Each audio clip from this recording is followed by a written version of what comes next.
So there's a couple different ways I would think about it. From a model perspective, I think the analogy people have when these new models come out is like they're kind of like cars. You had a sedan before, and then you might have the higher end version of that sedan, and you're kind of moving up the chain.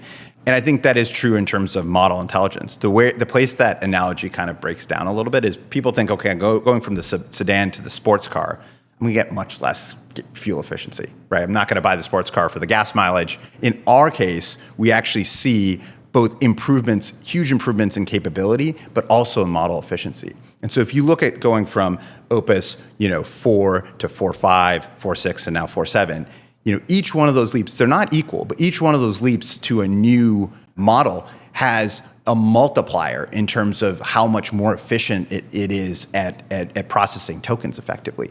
And that just doesn't serve customers. That also helps us internally as well. Because if you think about if we're using the model if we're doing reinforcement learning on the model, it's basically inference within a sandbox with a reward function, right? And so if the model's more efficient at inference, that RL is more efficient as well.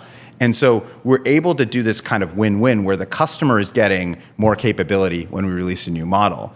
And then we're able to serve that model sometimes, again, a multiple more efficient than the prior generation. And then when we're in between generations, we're dynamically deploying efficiency improvements kind of in between these like more step function model changes. And so it is always getting more efficient over time. And what fuels that is the research team. So if you think about it, all these things are very connected.